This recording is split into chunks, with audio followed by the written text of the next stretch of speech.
Thank you so much for joining us. I'm glad to be here. So you have a very interesting story. So why don't you let our listeners know who you are and how you ended up here?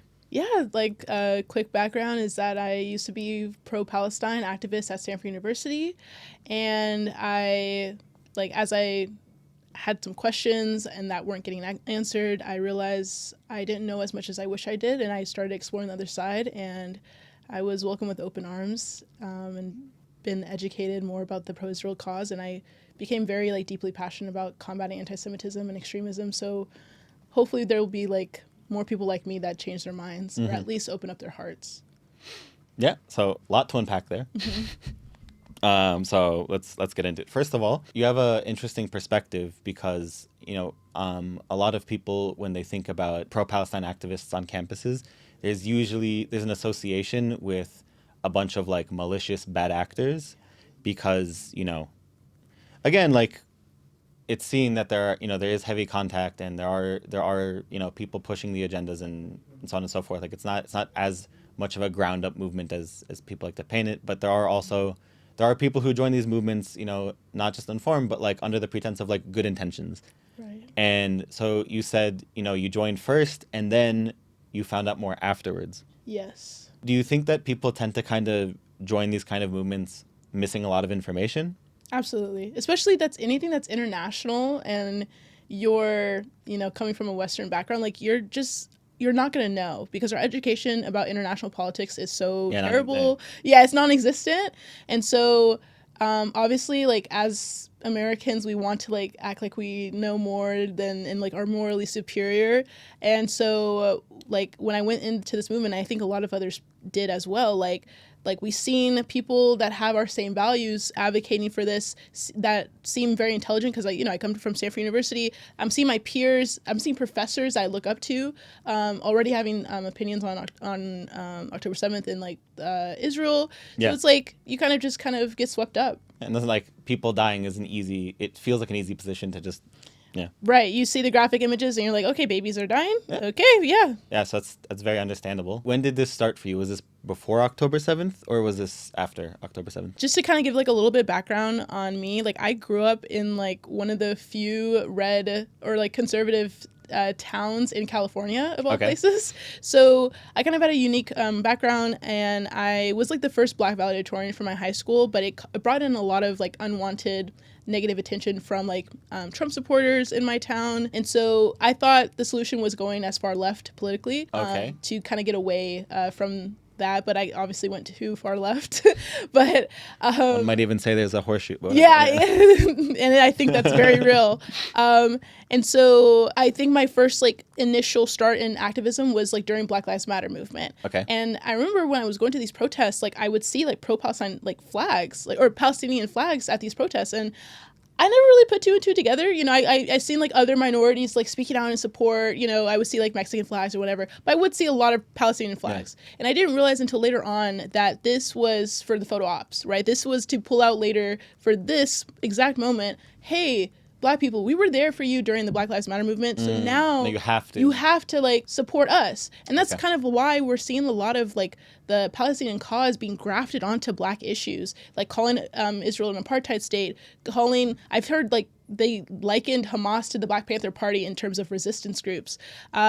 Even saying that what's going on in Israel is Jim Crow segregation. Right. And so it's they're adopting a lot of these very deeply rooted issues that are in the Black community and in other communities as well, with the ICE movement, even I've heard it called the caste system. It's literally every single issue of a minority group, they find a way to transpose themselves onto it. And I think that in Palestine, there is definitely an issue, but we cannot take South Africa's apartheid and apply it there, because no other place, Jim Crow was never called an apartheid system. No other place except for South Africa was called an apartheid. Yet we're pulling those. Yeah. It's interesting because it's kind of it's a similar characteristic to anti-Semitism. Somehow anti-Semitism always fits the current thing. Mm-hmm. If the issue is the economy, then it's Jews are behind the economy. If the issue is migration, statistics, then Jews are it's all. So it's amazing how there's this parallel of just the cause is always able to somehow be applied to the same thing as if it's a parallel. Absolutely. And even on that, like, it's like, it was when white was being good, Jews were not white. And then when white's bad, Jews now are Jews are white. only white. Yeah. Yeah. So. Yeah. Maybe one day we'll find out. I don't know. Yeah. Okay. So you joined these protest movements for the reasons that you stated. Then October 7th, happens. Right. Was that the catalyst that kind of caused you to kind of look into it more, or were you already looking more into like your own questions beforehand? Like, at what point did you feel that you didn't have like a complete picture and you wanted to start like finding out more? I'll start like with that October 7th day. I remember going through like my Instagram and seeing like a whole lot of like Palestinian flags through my feed. And I like initially thought like Palestine got attacked. Like with how many flags I was seeing, I was like, oh my goodness, like what happened? Yeah. And then I'm hearing like Israel, has been occupying, Palestine, like already, like the narrative is already being set, right? And the framing, there's no pause for what happened on October 7th, no memorial, like nothing. And so were you also seeing like images of what was happening, or was it all just? No, it was like all think pieces and like people talking rather than actually like showing the footage. And I also kind of like wish that there was more exposure. Like even on news outlets, there was barely any news coverage on that day and like in that week. So you have, individuals, social influencers making posts and within 60 seconds trying to sum up what's been going on since 1948. That's when they start. It's like the Nakba. And so it is before you've seen like a single dead body. Like right. Okay. Nothing. And I want to say, like, when I actually seen the footage was a year later. I received an email inviting non-Jewish students to go down to the Nova Music Festival's exhibit. Oh, okay. And that was the first time I got to see October 7th footage. And it was a year. And I think that there's crazy. So many people that have also not seen the footage because it's heavily censored on Instagram, TikTok, and then no one's really promoting it outside of the Jewish community. You would have to like go follow Jewish creators and like things like that. When I seen this, I was like baffled. I was like, how have I never heard about this? Like, if I'm going to go off on a tangent for a bit, it's very interesting because from my experience, at least, like not aside from the fact that it's like I was in Israel and there were rocket sirens and I had to hide and like whatever, like the given stuff of just by being in Israel physically, I remember that whole day, all of WhatsApp and Telegram was just like things that Hamas themselves were streaming and posting. So it's like against my will, I was seeing people get shot. I was seeing people being kidnapped. I was seeing all these things. And it was like, it wasn't even just like easy to find if you were looking for it. It's like I wasn't looking for it and it was just like in front of me. You know what I mean? They were like taking people's phones and calling their loved ones to let them know their loved one had been kidnapped. So it's like, I had no idea. I was always under the pretense that like it was so easy. I was like, how is there so much October 7th denial when it's just everywhere? So it's crazy to me that like it's not everywhere.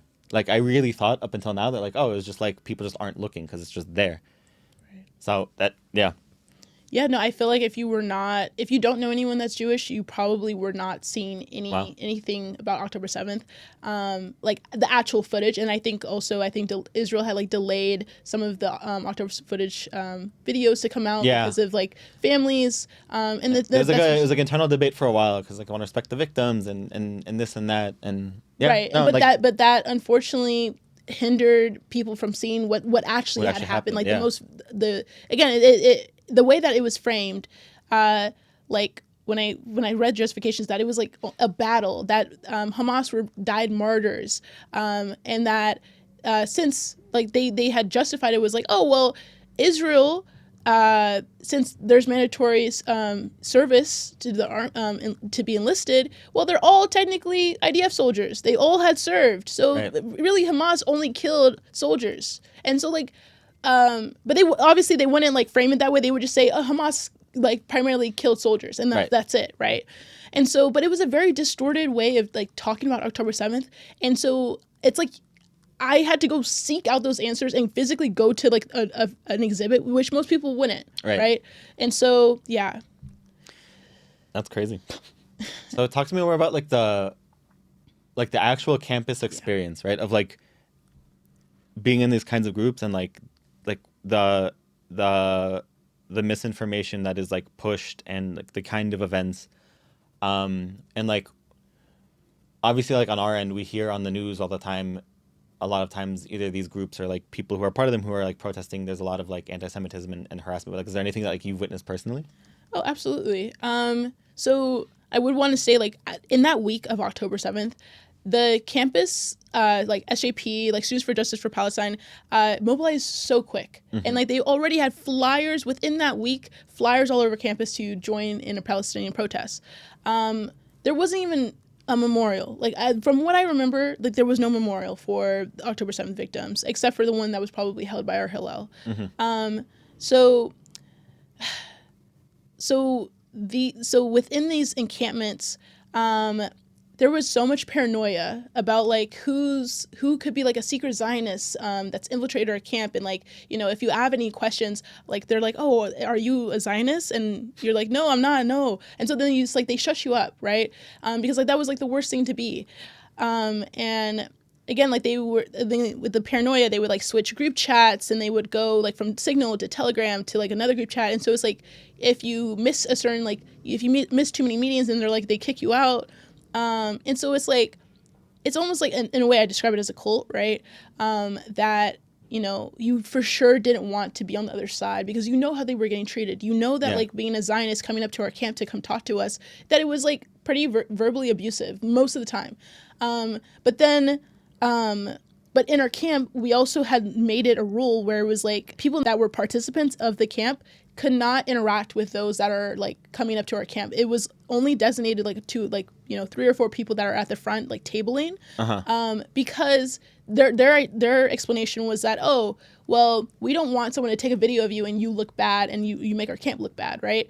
But obviously it's the more insidious reason is like not having a dialogue with someone and not having a debate or disagreement with someone that could change your mind, right? And then another thing was there's people that had to get media trained, like, so you cannot speak to the media about your own personal opinions. Right, 'cause they don't want you to speak about the... Yeah, but it was again, oh, we don't want the camp to look bad. So again, it's like it sounds very rational when they're explaining these things, but then it's like obviously when I step outside the movement, I'm like, oh my god, like why did I never realize this? And then again, I'm sure like people that are outside this movement entirely that are pro-Israel, they're like, oh, it's right in front of your face. But it's like until you're like fully in it and you're dealing with your people that are your friends, right, you feel like you have a sense of belonging to these camps, and you're like you have this sense of camaraderie of like we all are fighting for like a good cause and things like that, and you guys are all like validating each other, right? And so it seems normal. Yeah, it seems normal, and it's like to walk away from that and to walk away from your friends and question your friends. It was unthinkable, right? And so, yeah. No, I could like obviously picture how that kind of social pressure, like in the moment when you're in it, is like very difficult to break out of. Yeah. So talk to me about how like the process of actually breaking out of it. Like you said, you felt like, you know, your questions weren't really being answered, so you started to look. So like, what did you start to see? And like, you know, when you came to this decision that like, you know, maybe I need to start looking elsewhere, like how did that play out? I think the way that the pro-Palestine activism in America was set up was that, like, you know, they kind of want everyone to get on a consensus that, hey, that Palestine is going through oppression, or like that they're dealing with like the war, so they're showing you the pictures of the rubble, the babies dying, et cetera, right? So it's like, okay, this is bad, right? So then it's like, how do we solve this, right? So it's like they kind of give, like, they start kind of grooming you towards like radical thinking of like, this is like, Hamas is the way to free Palestine, what they're doing. And so it's like, obviously, I don't think people that initially joined the movement were initially thinking of this. Like in, they didn't legitimize Hamas. And but then it's like, because you kind of don't want to like backtrack on what you believed in, because again, when we're supporting Palestine, we're not thinking that we're supporting Hamas indirectly, right? Right. So we don't want to like backtrack, and like, again, the hardest thing to do as a human is admit when you're wrong, right? And so it's like you kind of just keep like doubling down on it, and then you get to the point of radicalization. What I remember was like at one of our protests, it was in June of 2024, where they broke into the president's office, who's Jewish, threw like fake blood everywhere, destroyed his office, caused $700,000 in damages. This was for the sake of Palestine, for somehow. And when I saw this, and then they also graffitied disgusting things on our walls, such as like pigs taste better when dead, you know, fuck Israel, kill Israel, I think that I also seen like fuck America, and it's like the KKK instead of a C. Terrible, disgusting things. And so obviously this makes our campus feel very unsafe for Jewish that are attending there. And when I seen this, I was just like, again, like, what does this have to do with Palestine? Well, like genuinely, how is this freeing Palestine, right? And again, when I go into online, I'm thinking like people are gonna be like, oh man, this protest got out of hand, you know, like people criticizing it, right? Right. No, I see people saying, oh well, how are you gonna be mad about broken property damage when people in Gaza are dying? Yeah, that's the classic And thing. it's just Is like, how can you be upset about two things? It's not possible. Right, and I'm like, okay, like I can be upset about both, you know, but again, it's like this thinking that there's no accountability, there's no responsibility, there's people dying right now, so everything else like doesn't matter. Everything goes, all of our morals, our society, our democracy, all goes out the window, because people are dying in Gaza in particular, right? And so when I saw this, and then also 12 students got felony charges, right? When I felony charges for trespassing, etc. I saw this and I was just like, oh my goodness, like I can't even like. And then they're asking people to come up to the court and protest and to free them. They did it. They're on camera. They destroyed the. There's no ifs, ands, or buts. They did the crime. You know, unfortunately, that's what happens when you damage property. But seeing this, I was just like, I don't know what we're doing anymore. And I think that was like the first time I was like really like, and then I'm seeing the anti-Semitism increase. And I'm just like, what is going on? I distanced myself from the movement. And as soon as I distanced from the movement, I got removed from the group chats and stuff like that. And then I'm like, okay. So that was in June of 2024. And then in October of 2024, I got the invite to the Nova Music Festival's exhibit, went there, saw completely disgusting acts of Hamas killing people my age dancing. And when I heard their screams, I heard them praying to their moms. I just felt so heartbroken. I was like, why have I not seen this earlier? Why am I seeing it now? Yeah. Others that are outside of the Western media, that's like, oh, it's no excuse. You should have been seeing this. Genuinely, I don't think majority of people in the pro-Palestine movement have seen the footage, like, at least initially. Mm-hmm. And the way that I try to like contextualize it is like, I think of it as 30% know what they're doing, what type of agenda that they're pushing, and then the 70% are the useful idiots, right?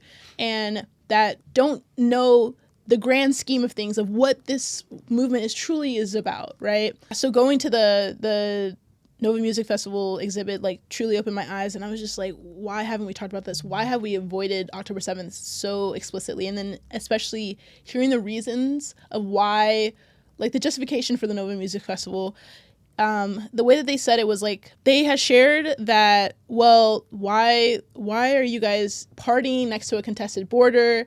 Like, you know that people in Gaza like are struggling and you guys are, you know, privileged and blah, blah, blah. And then also, this was also an extreme take that this was by our previous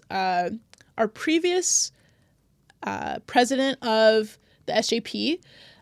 He had told me, we had a dialogue that Hamas didn't know that this was a festival, likely because they're so oppressed that they probably thought that this was like a sex cult because of how little that they were dressing. I've never heard that one yet, so that's okay. And this is our president. Yeah. We elected him. Yeah.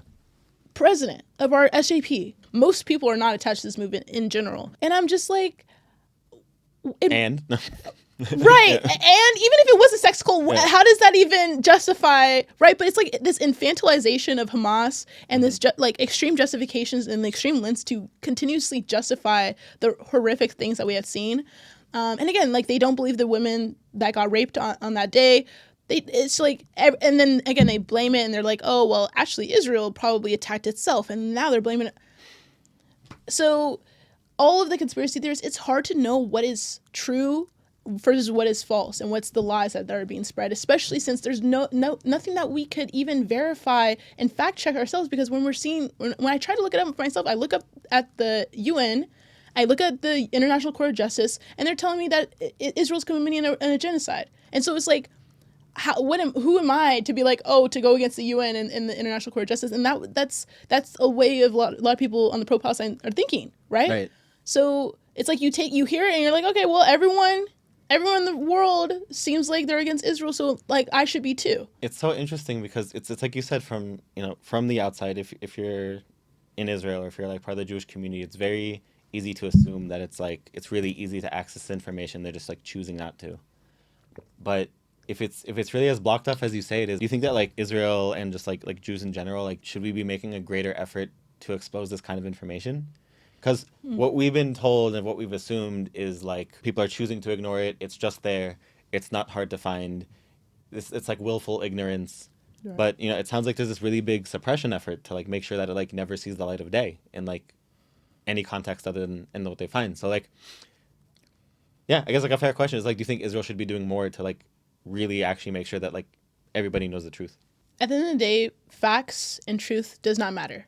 That is the one thing that I've learned, that no matter how many facts that you can tell about the Holocaust, the October 7th, whatever, at the end of the day, they're so detached and they're so emotionally connected to the Palestine movement, whether they've grafted their own, struggle as being a minority and they see the resemblance in the Palestinian cause, whatever that it is, it's an emotion-driven thing. So no matter what logic or facts that you try to bring into the conversation, it's not going to change their opinion. So in my opinion, what made me like change my mind was having Jewish friends. I think my Jewish friends were so patient with me when I was so ignorant. I probably said anti-Semitic things and I didn't even realize, but they were so patient enough with me to explain to me in depth and have these conversations. Even when I disagreed with them and we had these debates, they would still keep coming back and try to talk to me. And I think without that, I wouldn't be here today. I wouldn't have changed my mind at all without their patience and their care.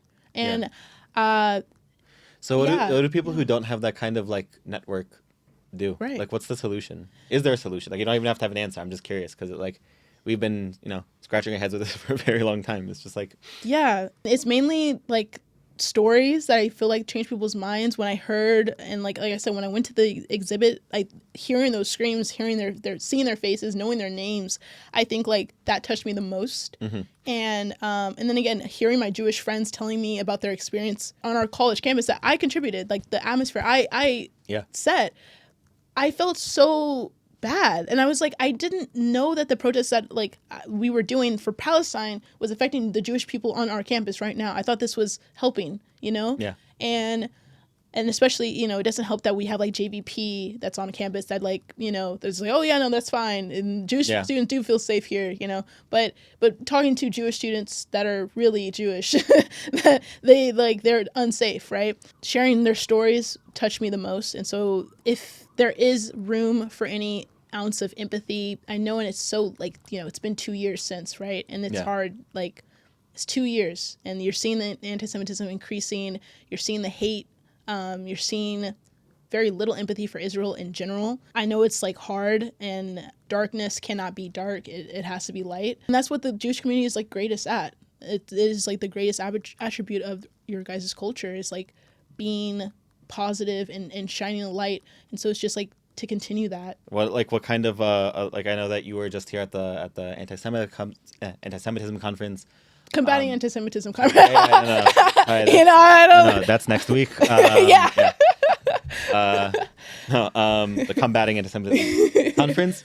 And but other than that, like, what else have you like managed to see and do? Like, have you been to other events? Have you met like any Hamas captivity survivors? Have you like, who else have you spoke with? Like, what kind of experiences have you had? Yeah, so luckily, like, it was kind of a full circle moment. I got invited back to the Nova Music Festival's exhibit, and they had me there to give a talk about like my journey. And so and it was really touching because like there was Nova survivors there, and I even like after the conference just like talked to them, and obviously it's like embarrassing to talk about like the conspiracy theories that you heard and you're talking to someone that lived it. Something like that, you like it's being confronted with the truth, right? And I don't think many people on the on that side have been able to even been exposed to the Nova survivors like stories. And so, and because I think that they would feel the same like sense of like, oh my goodness, like what am I talking about, right? So I want to ask you, because I have this unique opportunity to like pick your brain about it. Is, as you described, as like the 30% that have like these malicious intentions and they know exactly what they're doing, but a big majority are actually just the useful uninformed idiots who are just kind of like getting kind of sucked into it. Right. I'm having a hard time understanding, like, not to diminish the experience. What perplexes me is if you follow the logic of the movements and like the people who join it uninformed and like what they claim to care about, what's important to them and stuff like that. I don't understand why this doesn't really kind of apply to other things. So for example, as you know, Iran is like over a month into its protests. There's a massive blackout. No one really knows exactly what's going on, but we have a good idea. We know that the regime is killing its own people who didn't, break out into a terrorist attack. They're just protesting and they're getting slaughtered. The death toll accounts are in the tens of thousands. We don't know exactly how much, and just horrible, horrific things. And it's crickets, basically. Yeah. Not just from college groups, also from a lot of world governments aren't doing enough. No one's really speaking up about it. But specifically from the angle of someone who joins protest movements and activist movements because they want to fix the injustices of the world, this kind of feels like a slam dunk in terms of opportunities to fight for something good, and it's just like nothing. Right. And so I don't like why would that apply to Gaza and not to Iran? If you're looking for consistency within this movement, you're not going to find Right. any, right? Whenever, again, there's so many contradictions within the pro-Palestine activism that's in Western societies that, again, when you go, again, I experienced racism within the pro-Palestine side for for critiquing their movement, right?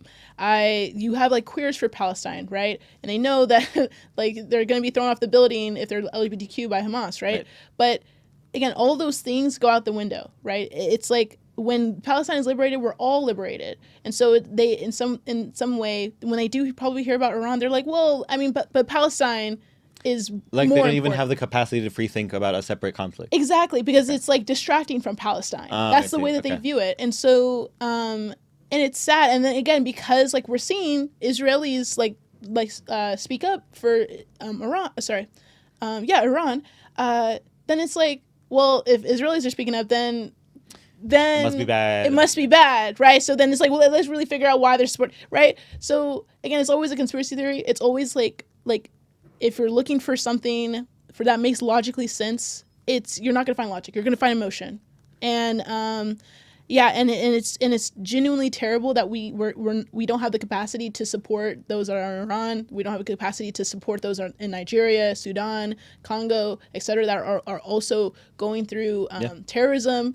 But again, it's that's the way that they want it to be, because the bigger agenda outside of it is, again, they want to promote Islamist thinking within our college campuses and continue indoctrinating us to be okay with it, right? To be okay with political violence. We're seeing people be celebrating Charlie Kirk's death or assassination, celebrating, the United Healthcare CEO's assassination. So they want us to be okay with these things. And so when we're looking at Iran, it's violence is okay, right? Or it's just neglected. We'll get to that issue later. This is more urgent. Yeah. Right. Palestine is going to be first and foremost for everyone. Yeah. And do you still have any contacts with people who are still in the groups? Or are you basically Oh, I'm completely outed from the group. Okay. I'm excommunicated basically because, for one, after even when I first posted that I went to Israel and Palestine, I didn't even post my opinion, right? I still consider myself pro-Palestine at that moment. But when I posted it, my trip, and it was just very this is what I went through, this is what I saw, etc. Didn't even say anything about the conflict. Why? I get messages, why are you going there during a genocide? Why are you supporting Israel's economy to support the IDF and what they're doing in Gaza? Do you know what's going on? I'm just visiting the country. There's nothing, and I went through an educational program. It was mainly to get educated on the conflict. So we can't even visit the countries, right? And so with that, I lost friends just from visiting, just trying to get myself educated on it. One of my best friends for 3 years had blocked me after asking me, "Is this you?" They saw a picture of me. Hillel had posted it. "Is this you?" And I said, "Yeah." And then they blocked me. No conversation. No dialogue. And I initially had thought that I would have a chance to explain, to share my experience, what I've seen, what I saw. That was like the idealistic thinking that I had, like, oh, like if I can change my mind, I can maybe change theirs. Yeah. But it's like closed ears, closed-minded. And because, again, it's not about facts. So you could talk about it, but it doesn't matter, right? And so, and that's what I quickly learned in the beginning, because at first I was trying to be like, oh, like, well, no, the Holocaust, and this is why so many, like, Jews kind of came, like, migrated, but no, Jewish people were already there as well. Like, trying to explain those things, it doesn't matter. Yeah. Right? And it's unfortunate. What is the direction? Like, who's your target audience? Like, who are you trying to spread your message to? Like, are you trying to, talk, like, have your message spread to other people who are maybe, like, just joining these movements? Or are there, like, neutral like, because if it sounds like it's so impossible to, like, really kind of dig people out of this. Right. If they're so far in. So, like who's, like, what, I don't ask, like, what's the solution here? Because it's multifaceted, and obviously, like, we're not going to answer that now. But it's, like, who are you trying to educate and inspire and inform? Ideally all, right? Yeah. Like I shared earlier, I would like the Jewish community to continue their already, like, ongoing patience with those that are like me, that are trying to change their mind and try to get more educated, even if it's so late, right? And then for non-Jews, I want them to ask questions. Question your assumptions. Question the narratives that you've been fed. Question everything. Interrogate the people that you think that are experts on this topic. Interrogate them, right?